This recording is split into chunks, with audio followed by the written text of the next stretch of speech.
Halo guys, apa kabar? Semoga kalian semua sehat selalu dan tetap semangat menjalani aktivitas. Video kali ini saya akan membahas film yang berjudul Jenderal Sudirman. Film ini mengisahkan perjuangan seorang panglima besar yang berjuang mempertahankan kemerdekaan Indonesia. Bersama pasukannya, Jenderal Sudirman berjuang melawan Belanda dengan taktik dan strategi perang gerilya. Merdeka! Merdeka! Merdeka! Tanpa berlama-lama, langsung saja kita ke alur ceritanya. Film berawal pada tanggal 12 November 1948 di ibu kota Yogyakarta. Sudirman yang berasal dari organisasi PETA terpilih sebagai Panglima Besar Tentara Keamanan Rakyat melalui pemungutan suara.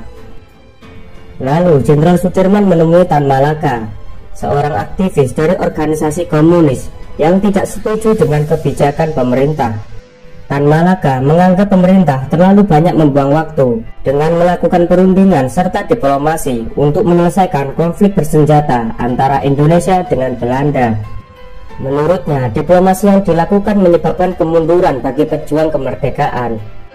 Tapi Jenderal Sudirman tetap menghargai usaha diplomasi yang dilakukan oleh pemerintah, dan beliau akan berjuang sebagaimana kewajiban tentara sejati, bukan menjadi alat politik.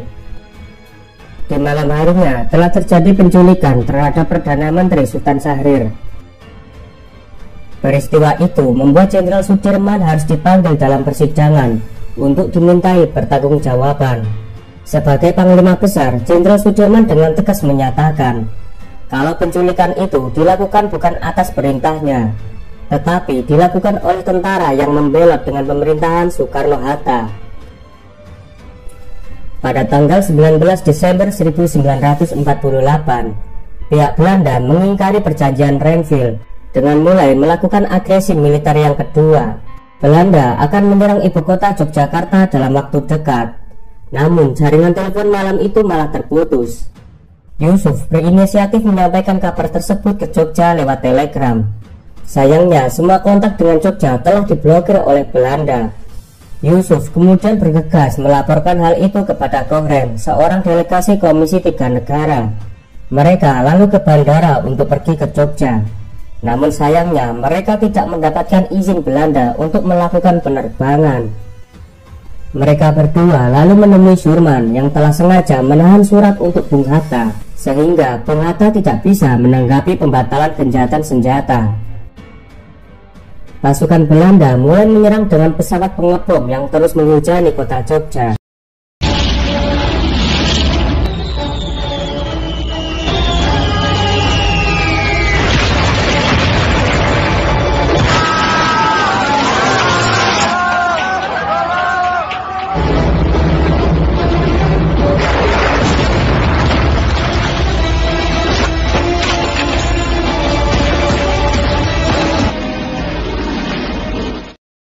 Mengetahui serangan itu, Jenderal Sudirman lalu berpamitan dengan istrinya untuk berperang.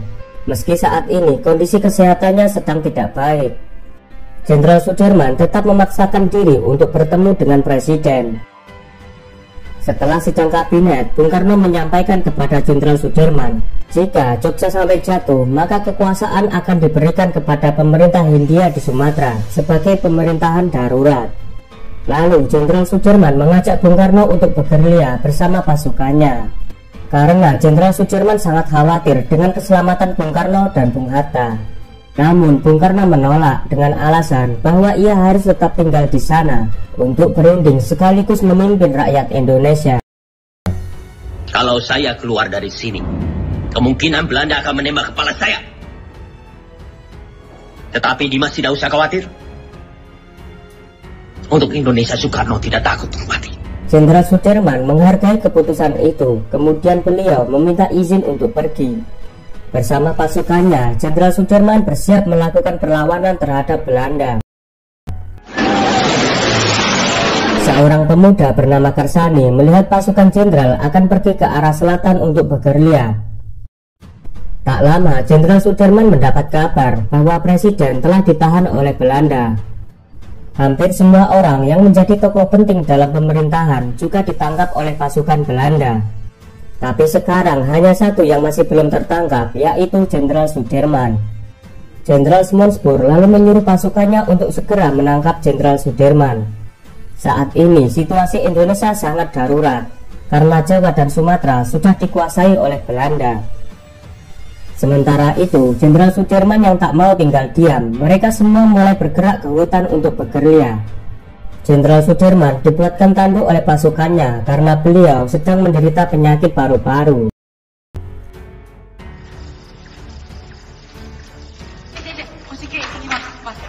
Malam harinya mereka dikagetkan dengan kedatangan Karsani yang ingin berjuang bersama pasukan Jenderal Sudirman.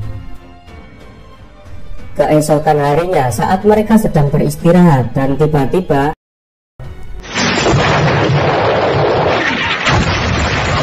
beruntungnya mereka semua berhasil selamat dari serangan Belanda. Jenderal Sudirman bersama pasukannya melanjutkan perjalanan ke wilayah Kediri. Mereka singgah di salah satu rumah warga untuk menyusun strategi. Sementara pasukan Belanda juga sedang mengatur strategi untuk segera menangkap Jenderal Sudirman.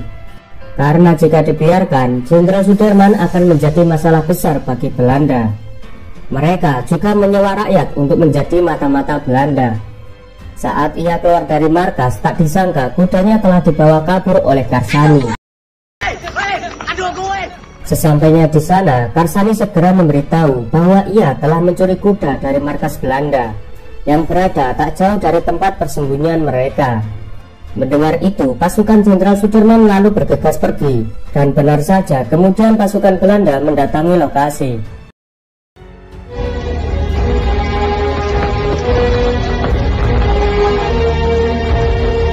Akan tetapi mereka tidak menemukan petunjuk apapun dari Jenderal Sudirman. Di tengah perjalanan mereka dihadang oleh para pejuang Kediri karena dikira mata-mata Belanda. Ketika mereka mengetahui ada Jenderal Sudirman di sana, mereka langsung hormat dan meminta maaf. Jenderal Sudirman memaklumi kewaspadaan mereka di saat negara sedang dalam situasi darurat. Buka jalan. Ketika Kapten Nuli bersama Karsani keliling Kediri, di sana mereka banyak bertemu dengan para tentara komunis. Kapten Nuli menganggap Kediri sudah tidak aman lagi. Semua itu karena ulatan Malaka yang sangat lihai memprovokasi rakyat untuk menentang pemerintahan Soekarno-Hatta. Karena situasi Kediri yang sudah tidak aman lagi, malam harinya pasukan Jenderal Sudirman kembali melakukan perjalanan.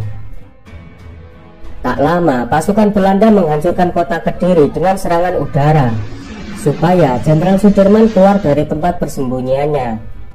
Sedangkan Jenderal Smolensk terlihat kesal dengan pasukannya karena belum berhasil menangkap Jenderal Sudirman. Untuk memberi harapan kepada rakyat Indonesia, Jenderal Sudirman mengumumkan lewat radio bahwa tentara Indonesia masih ada dan kuat untuk berjuang demi kemerdekaan Indonesia. Merdeka! Merdeka! Merdeka! Merdeka!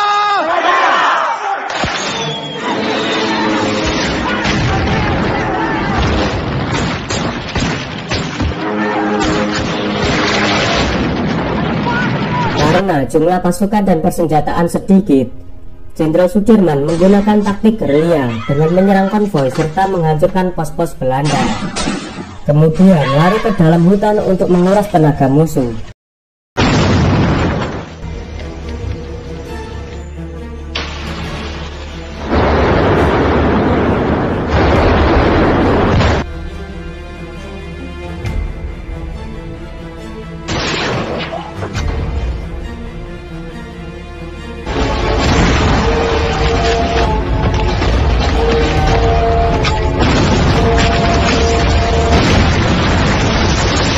Jenderal Sudirman bersama pasukannya juga pernah berada di posisi terdesak. Berkat pertolongan Tuhan, beliau masih diberikan keselamatan. Ketika pasukan Jenderal Sudirman sedang beristirahat di salah satu rumah warga Dukuh Atas, tiba-tiba mereka mendapat kabar kalau Belanda sedang menuju ke arah mereka. Mengetahui itu, pasukan bergegas pergi dari sana. Tak lama pasukan Belanda datang lalu mengumpulkan semua warga untuk diinterogasi. Para warga nampak sangat ketakutan. karena tidak ada yang mengaku salah satu warga dieksekusi oleh tentara Belanda. Pasukan Jenderal Sudirman menuju perbukitan untuk bersembunyi. Namun ketika sampai di sana, mereka baru menyadari kalau beras dan koper Jenderal Sudirman tertinggal di rumah warga Duku Atas. Lalu Mustafa dan Kusno ditugaskan untuk mengambil kembali beras tersebut. Sedangkan Suparjo dan Karsani akan mengambil koper Jenderal Sudirman. Saat dalam perjalanan, mereka sempat bertemu dengan tentara Belanda.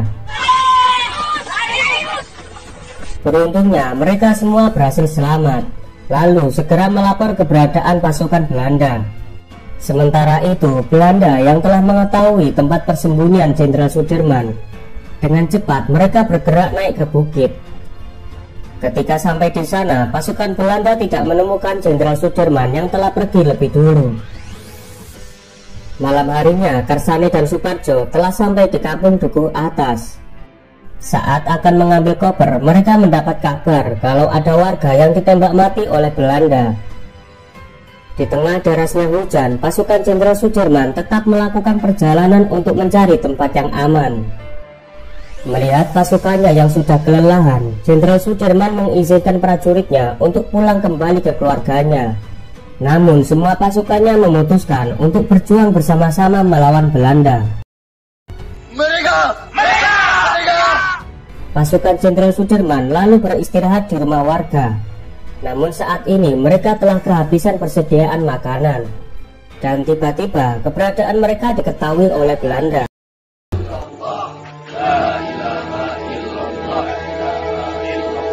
Tak disangka salah satu prajurit bernama Kunto selama ini telah berkhianat kepada Jenderal Sudirman dengan membocorkan informasi tentang keberadaan pasukan jenderal ke Belanda, yang membuat pelarian pasukan Jenderal Sudirman selalu diketahui oleh pasukan Belanda. Ini dia orangnya, Tuan. Panglima Sudirman. Asing. Beruntungnya pasukan Belanda tidak percaya apa yang dikatakan Kunto. Esok harinya pasukan Jenderal Sudirman kembali melanjutkan perjalanan. Ketika beliau sedang melewati perkampungan, para warga di sana menawari Jenderal Sudirman bahan makanan untuk persediaan selama berperang.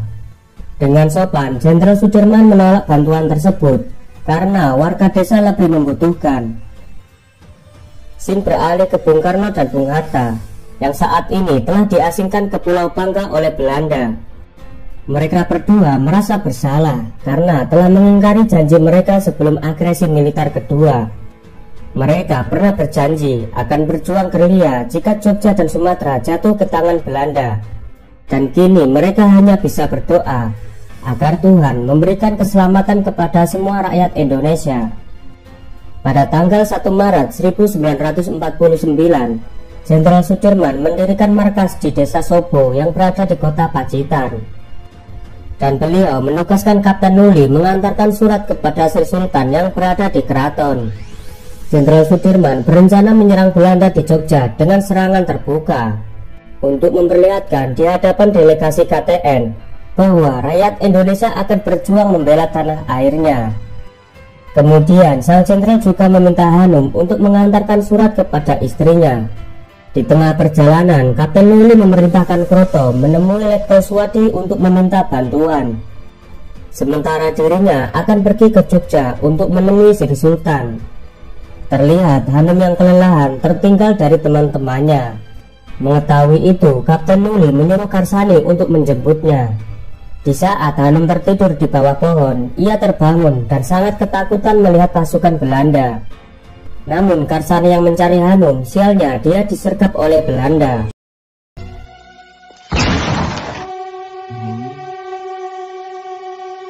Merdeka! Mendengar suara tembakan itu, mereka berlari menuju sumber suara. Ketika sampai di lokasi, mereka melihat Karsani sudah meninggal dunia.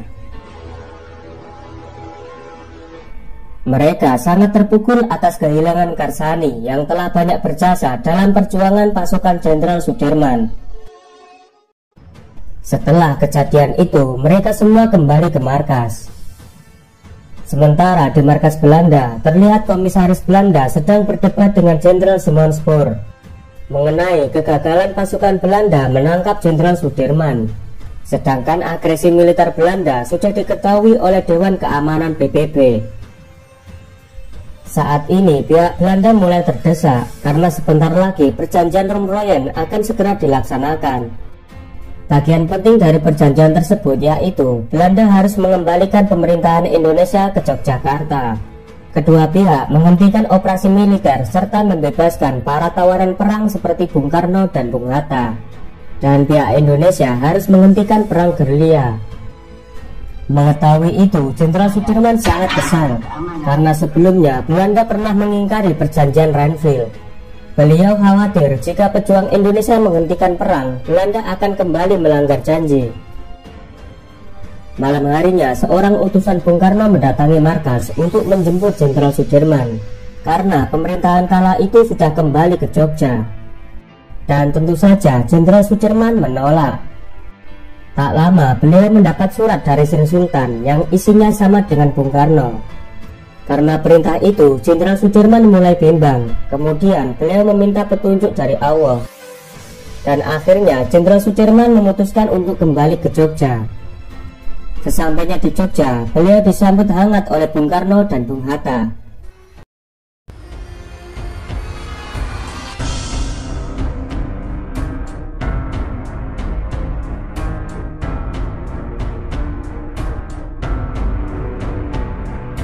Terima kasih sudah menonton video ini sampai selesai. Jika Anda suka, silakan tekan tombol like, subscribe, dan aktifkan loncengnya.